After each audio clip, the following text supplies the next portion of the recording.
And at some point, you're going to be tested, and you're going to have to struggle with not liking when the above tells you no. You're not any different than your 3-year-old who learns the word no. You don't like to hear no, and then they're going to say no back to you. If you have children, you understand how much they love hearing the word no. And you get to be an adult, it doesn't get any better. Oh, tell me I can't. Who do you think you are? Blah, blah, blah. Right? It's not who I think I am, or whoever is in the above you. It's who you think they are. Who do you think they are? I mean, you're the one who chose to be in the structure. So it's not about who they think they are. I know who I am. Okay? I know my role. I know what I'm doing. And I don't really care what you do as long as you're not causing anybody else a problem because your behavior ends up being contagious. If you want to do dumb stuff and mess up your own life, that's your problem. You don't want to listen, that's your problem.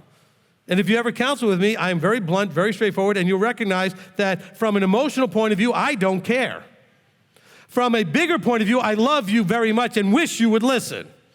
But I can't get emotional to where I care, and then I feel like I'm going to trespass and overstep because now I need you to do something because I'm trying to save you, protect you, or do whatever it is that I'm trying to do.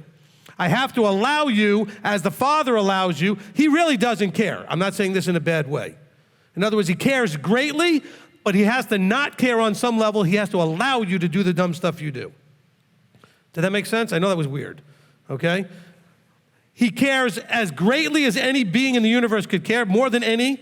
But at the same time, he has to not care. Do you know what it must have felt like for him to allow his people to go into slavery, allow them to be taken by the Babylonians, allow them to be taken by the Assyrians, allow them to be scattered everywhere, to allow Yeshua to die the way he did? I mean, could you imagine but he had to care, but not care. In other words, he had to allow it to happen.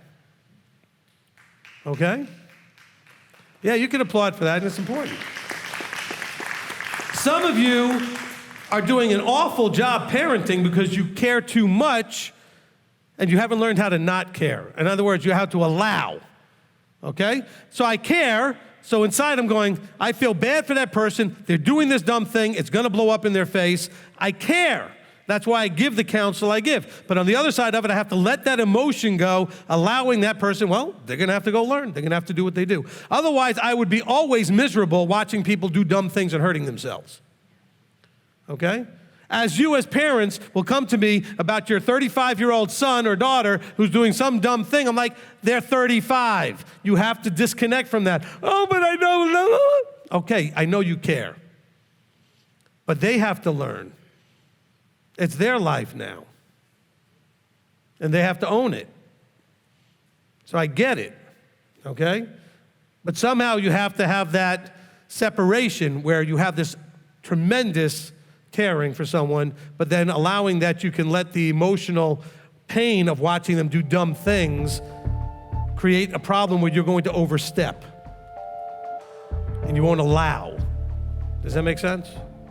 All right? This is important stuff. This is all about that vertical relationship. This is why we're talking about this first. All of this is about vertical. That's what the loving Elohim is about, understanding the vertical part.